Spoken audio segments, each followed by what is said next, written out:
दोस्तों 2017 में Lancet study ने यह रिपोर्ट किया कि इंडिया में डिप्रेशन के बाद जो सबसे कॉमन मेंटल हेल्थ डिसऑर्डर है वो है एंजाइटी डिसऑर्डर, जिसमें उस टाइम इंडिया के अराउंड 3.5% पॉपुलेशन यानी कि मोर देन 45 मिलियन लोगों को अफेक्ट किया हुआ था।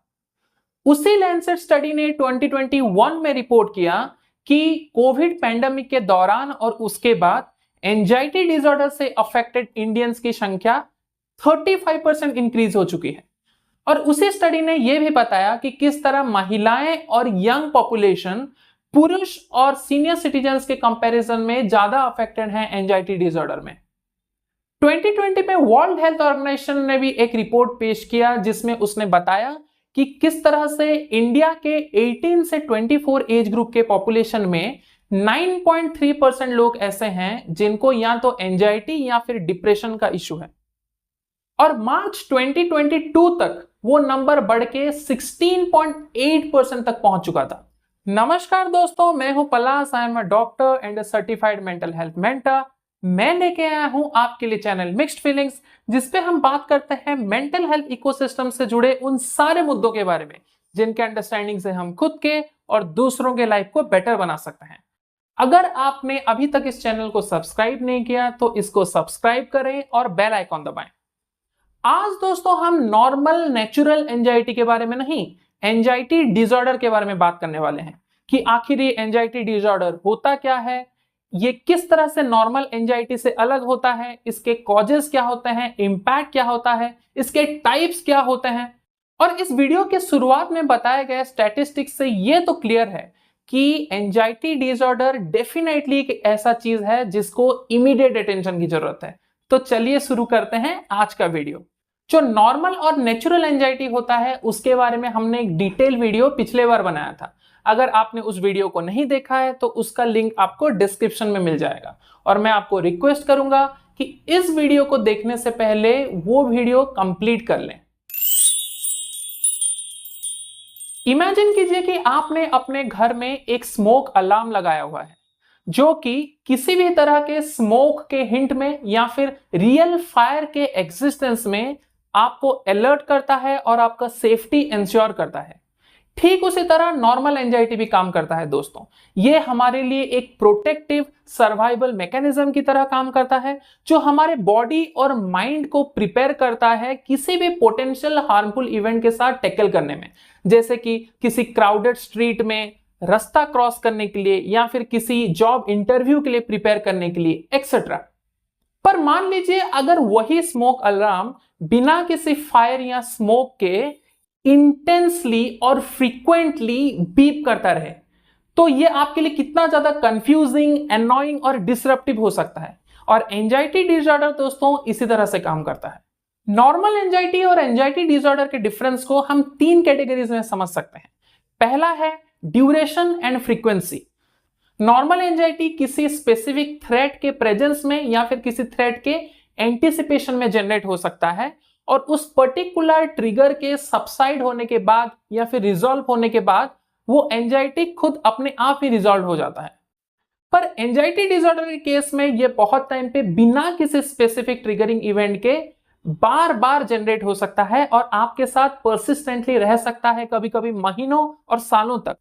फिर आता है इंटेंसिटी और प्रोपोर्शनैलिटी। मतलब जो नॉर्मल एंजाइटी होता है उसका लेवल प्रोपोर्शनेट होता है एग्जिस्टिंग थ्रेट के साथ और ये आपकी डेली फंक्शनिंग को भी हैम्पर नहीं करता। पर एंजाइटी डिसऑर्डर के केस में दोस्तों जो एंजाइटी के सिम्टम्स हैं वो डिसप्रोपोर्शनेटली ज्यादा हो सकते हैं compare to the actual threat और ये आपके डे टू डे फंक्शनिंग को भी मेजरली हैम्पर कर सकते हैं। और एंजाइटी के फिजिकल, इमोशनल और बिहेवियरल सिम्टम्स जो होते हैं एंजाइटी डिसऑर्डर के केस में वो काफी ज्यादा एग्रावेटेड हो सकते हैं। और इन सिम्टम्स के बारे में अगर आपको बेहतर समझना है तो आप हमारे पिछले वीडियो को चेकआउट कर सकते हैं जिसका लिंक हमने डिस्क्रिप्शन पे डाला हुआ है।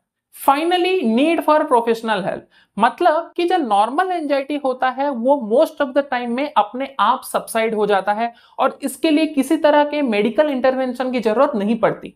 पर एंजाइटी डिसऑर्डर के केस में दोस्तों मोस्ट ऑफ द केसेस में हमें मेडिकल इंटरवेंशन की जरूरत पड़ती है, फिर वाले वो थेरेपी हो, मेडिकेशन हो या फिर कॉम्बिनेशन हो मेडिकेशन और थेरेपी का। एंजाइटी और एंजाइटी डिसऑर्डर के इस डिफरेंस को इसीलिए समझना जरूरी है दोस्तों, ताकि जो इंडिविजुअल है और जो हेल्थ केयर प्रोवाइडर है दोनों को ये समझ में आ सके कि कब वो एंजाइटी अपने नॉर्मल एडेप्टिव थ्रेशोल्ड से क्रॉस करके एंजाइटी डिसऑर्डर के कैटेगरी में जाने लगा है। इससे हम एप्रोप्रिएट ट्रीटमेंट टाइमली ले सकते हैं। वैसे तो दोस्तों एंजाइटी डिसऑर्डर का काफी डीप इंपैक्ट हमारे डे टू डे लाइफ में हो सकता है, पर हम कुछ कॉमन एग्जांपल समझने की कोशिश करेंगे। वर्क परफॉर्मेंस, यानी कि एंजाइटी डिसऑर्डर से हमारे कंसंट्रेट करने की एबिलिटी, डेडलाइंस को मीट करने की ability, day to day routine work pressure को मैनेज करने की एबिलिटी हैम्पर्ड होती है, जिससे कि मिस्ड अपॉर्चुनिटीज और कभी कभी जॉब लॉस जैसे सिचुएशंस भी क्रिएट हो सकते हैं। सोशल रिलेशनशिप, यानी कि एंजाइटी डिसऑर्डर के चलते बहुत बार लोग किसी भी तरह के सोशल इंटरैक्शन, गैदरिंग या फिर पब्लिक प्लेसेस को जाना अवॉइड करते हैं, कभी कभी प्लान्स भी कैंसिल करते हैं और इस वजह से आपके ओवरऑल फ्रेंडशिप या फिर रिलेशनशिप्स में इश्यूज हो सकते हैं। फिजिकल हेल्थ, क्रॉनिक एंजाइटी के चलते हमारे फिजिकल सिम्टम्स काफी नेगेटिवली हैम्पर्ड हो सकते हैं, जैसे कि फटीग या फिर टायर्डनेस रहना, हेडेक, डाइजेस्टिव इश्यूज रहना, एक्सेट्रा एक्सेट्रा। इसके अलावा जो हमारे एग्जिस्टिंग फिजिकल इश्यूज हैं जैसे कि हार्ट इश्यूज एक्सेट्रा, ये भी क्रॉनिक एंजाइटी के वजह से एग्रावेटेड हो सकते हैं। मेंटल हेल्थ, मतलब कि एंजाइटी डिसऑर्डर और भी दूसरे तरीके के मेंटल हेल्थ इश्यूज को एग्रावेट कर सकते हैं या फिर लीड कर सकते हैं, जैसे कि सब्सटेंस अब्यूज या फिर addiction, depression etcetera. Quality of life, क्योंकि एंजाइटी डिसऑर्डर के वजह से हमारे डे टू डे लाइफ के एक्टिविटीज को एंजॉय करने में हमें प्रॉब्लम्स होती हैं, हमारे हॉबीज को परस्यू करने में, ट्रेवल करने में हमें इश्यूज होते हैं, तो इसीलिए कहीं ना कहीं हमारे ओवरऑल क्वालिटी ऑफ लाइफ भी रिड्यूस होने लगती है। स्लीप पैटर्न, एंजाइटी डिसऑर्डर में स्लीपलेसनेस रहना या फिर डिस्टर्ब स्लीप रहना एक बहुत ही कॉमन सिम्टम्स है और इसके चलते हमारे ओवरऑल हेल्थ में इंस्टेबिलिटी या फिर जनरल फटीग या फिर टायर्डनेस रहना काफी कॉमन है। डिसीजन मेकिंग, क्योंकि एंजाइटी डिसऑर्डर में हमारा फियर ऑफ कमिटिंग मिस्टेक्स बढ़ सकता है, अनसर्टेनिटीज को हैंडल करने का जो कैपेबिलिटी है वो हैम्पर हो सकता है। इसके चलते हमारे डे टू डे लाइफ में जो स्मॉल बिग डिसीजंस हैं उनको लेने में हमें तकलीफ हो सकती है। फाइनली सेल्फ एस्टीम, यानी कि हमारा जो सेल्फ वर्थ है वो भी एंजाइटी डिसऑर्डर के चलते नीचे जा सकता है और हम डाउट कर सकते हैं हमारे खुद के वैल्यू और एबिलिटीज को। दोस्तों मेंटल हेल्थ के इकोसिस्टम को इंपैक्ट करने वाले अलग अलग फैक्टर्स के बारे में हमने एक डिटेल्ड वीडियो पास्ट में बनाया है। अगर आपको वो वीडियो चेकआउट करना हो तो उसका लिंक आपको डिस्क्रिप्शन में मिल जाएगा। उसी वीडियो से क्लू लेके हम बात करेंगे कि ऐसे कौन से फैक्टर्स हैं जो कि लीड कर सकते हैं एंजाइटी डिसऑर्डर को। पहला आता है जेनेटिक फैक्टर्स। जिस तरह से हमारा हाइट, आंखों का कलर एक्सेट्रा हमारे जेनेटिक्स के साथ रिलेटेड होता है, उसी तरह अगर हमारे क्लोज फैमिली मेंबर्स में किसी में एंजाइटी डिसऑर्डर या फिर अलग तरह के मेंटल हेल्थ इश्यूज की हिस्ट्री हो तो हमारे एंजाइटी डिसऑर्डर होने की प्रोबेबिलिटी हाई हो सकती है। ब्रेन केमिकल्स, हमारे ब्रेन के जो न्यूरोट्रांसमीटर्स या फिर जो ब्रेन केमिकल्स हैं जिसको हम केमिकल मैसेंजर्स भी कहते हैं, उनका काम होता है अलग अलग नर्व सेल्स के बीच मैसेज को रिले करना। और अगर इन केमिकल्स में इम्बैलेंसेस हो जैसे कि सेरोटोनिन, डोपामिन एक्सेट्रा, तो भी वो लीड कर सकते हैं एंजाइटी डिसऑर्डर को। लाइफ एक्सपीरियंसेस, अगर हमारे लाइफ में सिग्निफिकेंट नेगेटिव एक्सपीरियंसेस जैसे कि ट्रॉमा, अब्यूज, अनहैप्पी चाइल्डहुड या फिर किसी लव्ड वन का गुजर जाना, क्रॉनिक इलनेस, इन सब की हिस्ट्री हो तो ये कहीं ना कहीं एंजाइटी डिसऑर्डर को ट्रिगर कर सकती है। और आपके प्रेजेंट लाइफ के सिचुएशंस जैसे कि financial issues, relationship issues, health issues, ये एक कैटलिस्ट की तरह काम करते हैं एंजाइटी डिसऑर्डर को बढ़ावा देने में। पर्सनालिटी ट्रेट, अगर कुछ लोग ऐसे हैं जिनके पर्सनालिटी में एक परफेक्शनिस्ट माइंडसेट है या फिर उनको कंट्रोलिंग रहना पसंद है, तो वो ज्यादा ससेप्टेबल होते हैं एंजाइटी डिसऑर्डर की तरफ। डेवलपमेंटल फैक्टर्स, यानी कि आपके चाइल्डहुड के डेवलपमेंट के टाइम में इधर पेरेंटल प्रेशर रहा हो या फिर ओवर प्रोटेक्टेड पेरेंट्स रहे हो, तो भी वो एंजाइटी डिसऑर्डर को कंट्रीब्यूट कर सकता है। फिर आता है इन्वायरमेंटल इन्फ्लुएंस, मतलब कि आप जिस तरह के इन्वायरमेंट में रहते हो, अगर वो अनस्टेबल, स्ट्रेसफुल या फिर डेंजरस हो, तो वो एंजाइटी डिसऑर्डर को लीड कर सकता है। फॉर एग्जाम्पल, आपकी अगर हाउसिंग क्वालिटी खराब हो, पॉवर्टी का इशू हो, कम्युनिटी वायलेंस के बीच आप रहते हो, आप अगर परसिस्टेंट इनस्टेबिलिटी के अंदर रहते हो, तो कहीं ना कहीं ये मेजर ट्रिगरिंग फैक्टर्स होते हैं एंजाइटी डिसऑर्डर के लिए। फिजिकल हेल्थ कंडीशंस, मतलब कि आप में अगर क्रॉनिक हेल्थ कंडीशंस जैसे कि हार्ट इश्यूज, डायबिटीज या फिर रेस्पिरेटरी इश्यूज हो, तो एंजाइटी डिसऑर्डर होने की प्रोबेबिलिटी बढ़ सकती है। फाइनली आता है सब्सटेंस अब्यूज या फिर एडिक्शन। फिर वो एडिक्शन कैफीन का हो, अल्कोहल का हो, सिगरेट स्मोकिंग का हो, वीडियो गेम्स का हो, सोशल मीडिया का हो, कुछ भी हो, ये मेजर कंट्रीब्यूटिंग फैक्टर्स हो सकते हैं आपके एंजाइटी डिसऑर्डर को ट्रिगर करने में।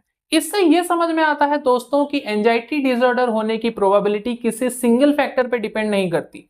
इनफैक्ट ये बहुत सारे कॉम्प्लेक्स फैक्टर्स का इंटरप्ले होता है, जिससे ये फाइनली डिसाइडेड होता है कि एंजाइटी डिसऑर्डर की प्रोबेबिलिटी बढ़ेगी या घटेगी। वैसे तो दोस्तों एंजाइटी डिसऑर्डर के टाइप्स बहुत सारे हैं, जिनको मैं इन फ्यूचर सेपरेट वीडियोस में एक एक करके कवर करूंगा, लेकिन आज हम इस वीडियो में एक स्निपेट समझने की कोशिश करते हैं सबसे common type of anxiety disorders के। पहला तो हो गया जनरलाइज्ड एंजाइटी डिसऑर्डर, जिसमें हम नॉर्मल एंजाइटी के कंपैरिजन में काफी एग्जैजरेटेड, एक्सेसिव, परसिस्टेंट और कभी कभी अनकंट्रोलेबल एंजाइटी सिम्टम्स एक्सपीरियंस करते हैं। फिर आता है पैनिक डिसऑर्डर, जिसमें कोई इंसान फ्रीक्वेंटली इंटेंस एंजाइटी के एपिसोड्स एक्सपीरियंस करता है, जो कि कभी कभी लीड कर सकते हैं पैनिक अटैक के तरफ। पैनिक अटैक कभी कभी हमें रियल हार्ट अटैक जैसे भी लग सकता है। सोशल एंजाइटी डिसऑर्डर, जिसमें कि कोई इंसान अपने डे टू डे के नॉर्मल सोशल सिचुएशंस में काफी इंटेंसली एंशियस हो सकता है या फिर सेल्फ कॉन्शियस हो सकता है। मोस्ट ऑफ द केसेस में ये जो सोशल एंजाइटी है, ये जनरेट होता है out of fear of judgement. इसीलिए वो इंसान जो नॉर्मल सोशल सिचुएशंस हैं, जो ट्रिगरिंग इवेंट्स हैं, उनको कॉन्स्टेंटली अवॉइड करने की कोशिश करता है।